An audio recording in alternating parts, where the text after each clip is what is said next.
All right, everyone, welcome back from the episode of Carnivore Trades. Today is Tuesday, May 10th, 2022. If you're not done so already, you like the content, please like, comment, subscribe, etc. Come find me on carnivoretrades.com for swing trading alerts and analysis.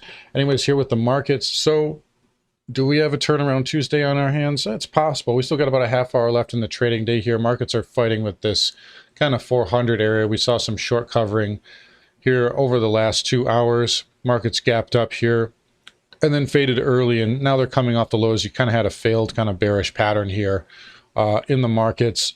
Notice how the triple Qs never made new lows though. So interesting little kind of finding there. Triple Qs, which has typically been the weakest index so far, or really in 2021, they're now starting, or excuse me, 2022, now starting to turn around a bit. The Dow is flat. Spiders up 0.75%, and triple Q's up 2%. So we'll talk about this a little bit later, but we're seeing XLE, a little bit of weakness there, and we're seeing weakness in fins as well. So possibly some money rotating into tech, which is very, I guess, unusual for this time here. But we'll talk about TLT in a minute. But that is having a nice day as well. So that possibly is the reason for this rally here. Let's take a look at Apple, though. I've been tweeting about this all day. Usually when you have a break of a trend line, the first break is usually a fake one, and we'll have to see some follow through, but this looks good right here. All things considered, intraday here, nice little move, and now it's holding up here. We'll see, maybe they try to fade us a little bit in the last half hour of the trading day, but again, if this holds up even reasonably well, if we were to close right here, this would look like a possible fake breakdown, much like the that fake breakdown we had back in March of that 200 moving average. So we'll see what we get out here. There's a lot of, I just telling my members, I've got buy signals on a lot of things right now, but this market, there's just the liquidity is so low, and anything can really happen in this market that we need to see follow through with this. But let's take a look here at some of these. So even look at ARC, for instance. You have a possible bottoming candle here on ARC with really good volume. So I mean, there's a lot of things. Took at IGV. We talked about this the last couple of days. Look at that bottoming tail there on IGV. If we go back on the weekly, we've been watching this. I've been looking for this area. So now you've hit pre-pandemic highs. And it is very oversold going into that. Logically, you'd think that there would be a bounce there. Semiconductors getting back above this kind of falling wedge pattern. So if you can get a close up in this range here by 4 o'clock, essentially you negate this candle here, but more importantly, you get back above this trend line, and this falling wedge should play out here.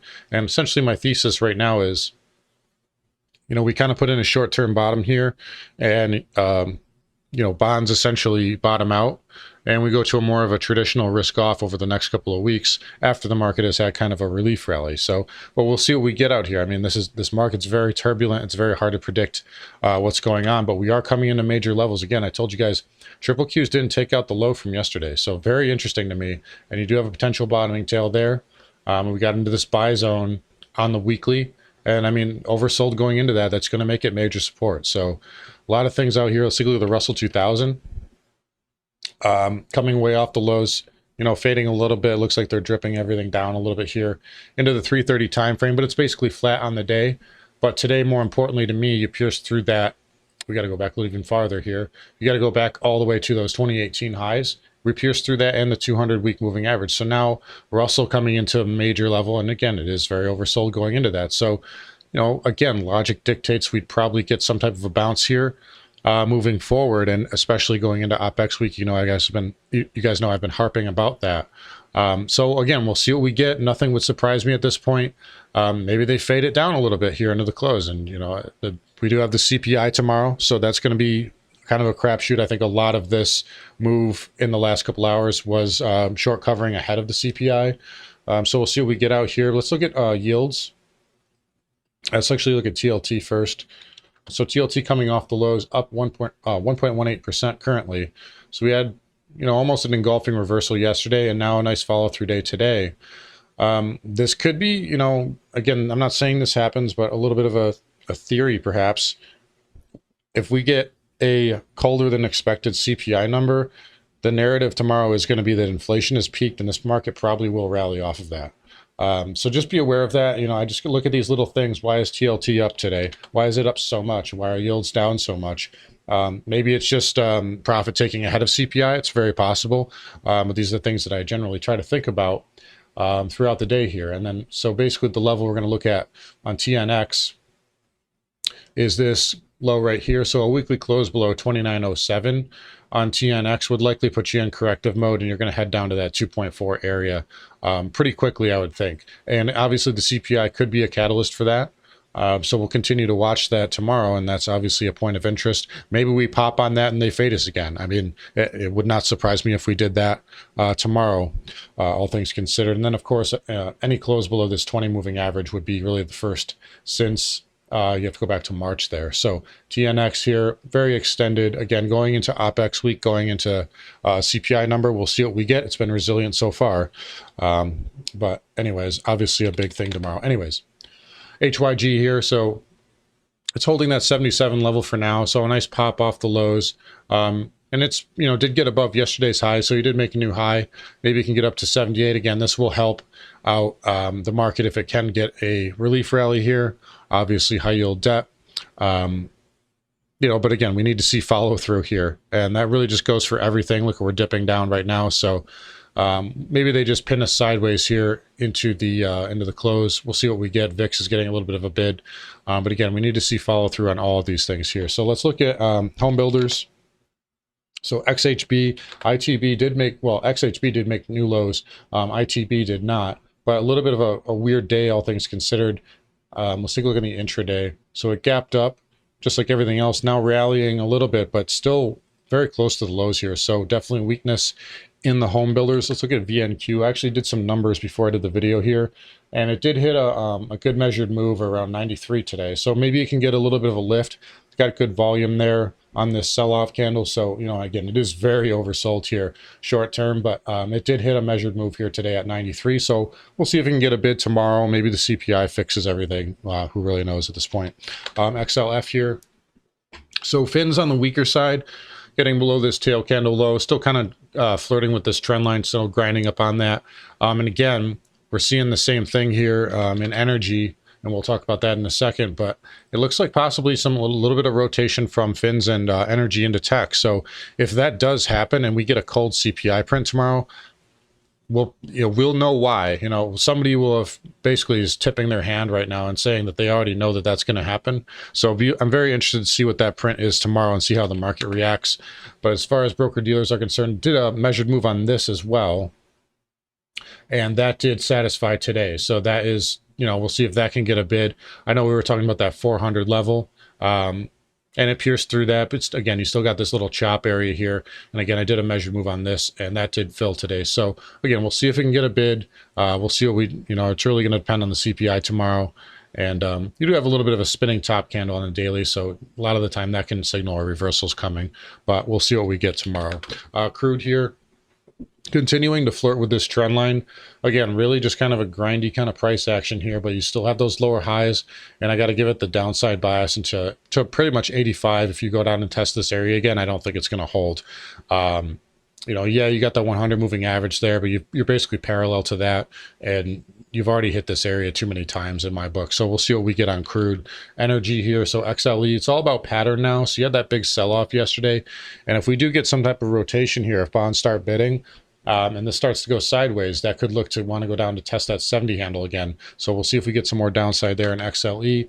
XOP, same kind of thing. It's obviously a little bit weaker, but pattern is going to be important. And OIH, basically the same thing as well, but lower low. So OIH on the weaker side. Natty here, what a move here off the lows. It's managing to be up 3% right now, but it got all the way down to $6.43 today. I wouldn't do anything with natural gas right now. I probably would have picked up some Boyle if we got down to $6 today, but it just wasn't in the cards, obviously, and just what a reversal. Just stay away from it right now. It's too all over the place. It's not giving us any sort of pattern, but yeah, crazy moves there off the lows for nat gas. Dollar index continues to be strong. What are you going to say? You know, it's holding up really well. It's very overbought, especially on all time frames. Look at the weekly there.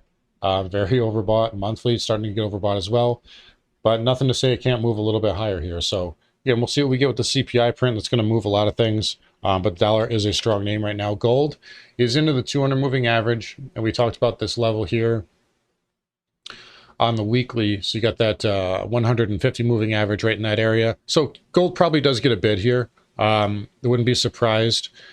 I don't know how much of a bid it will get, but this is probably a good bounce level. And again, maybe that coincides with a bounce on the market and in tech. We'll have to see what happens here, but this is a decent level here. GDX, so did get through that 32 handle. It's trying to hold up, trying to come off the lows. This was really just kind of a speed bump area, but after seeing today, I got to think this wants to go down to about 28. And I know I know everybody's going to say, wow, that's really low, but that's the numbers I did on it. And it can get down there. Now, it doesn't mean it doesn't bounce a little bit in the near term. Maybe it comes up and fills this gap around 34 or 34.20. And it is really oversold. And if gold gets a bid, of course, it's going to get a bid as well. But that is kind of what I've looked at. And that's just what the numbers are saying. But again, it is very oversold, so it wouldn't surprise me if you got some type of relief bounce. Silver, same kind of thing. It's probably got to go down and test the 21 handle. So going down here, that's actually got to go out quite a ways for that. Yeah, so you got to go down to that July 2016 high. But in any case, silver very weak, very oversold as well. So again, it's probably due for some type of snapback rally, at least to 22, 22.50, maybe 23. This is a monumental collapse, but yeah, silver in a weak spot right now. Granted, it is very oversold. Platinum and palladium both kind of sloppy. I don't really see anything going on there. And copper continues to show some weakness here. I think this is headed down to $4, as you guys are aware. All right, let's flip over here and talk about crypto. So Bitcoin trying to hold the 30,000 handle, got a little bit of a bid off of that. Let's look on the hourly. Yeah, so getting a bit off the lows here, now coming off the highs, kind of just chopping around. We'll have to see again. Follow through is really all it comes down to tomorrow. Seen a lot of nice bounces in a lot of things today, and I told you guys that 30,000 area was probably going to be good support. This can still get down to 28 though, so just be aware of that. Again, I did a lot of measured moves today, and I think this can get down to 28. You got really close to it, but not quite there. So that tells me that any sort of bounce here will probably result in a lower high. And same thing on Ether, although I like Ether a lot better than Bitcoin, but you did trigger a head and shoulders pattern yesterday. If you can close back above this neckline, that negates it. So we'll continue to watch that, but we would really need to be a weekly close, because this is a weekly pattern. So a weekly close below this neckline would trigger it, and then a weekly close back above it would negate it. So that's kind of what I'm looking at there with Ether. But Ether has performed a little bit better than Bitcoin has over the last couple of weeks. Anyways, flipping back over here to the spiders. Let's see. So it looks like we faded off pretty nicely, but we'll see what we get. Got about 25 minutes left. Maybe they pop it back up. It looks like they're going to pin it right to about 400. That would not surprise me one bit. So we'll see what we get out here tomorrow, but it's really going to come down to the CPI print in the morning and really the market's reaction to that. All right, guys, I'm wrap it up here. Come find me on carnivoretrades.com. Like, comment, subscribe to the video, etc. And I'll talk to you all tomorrow.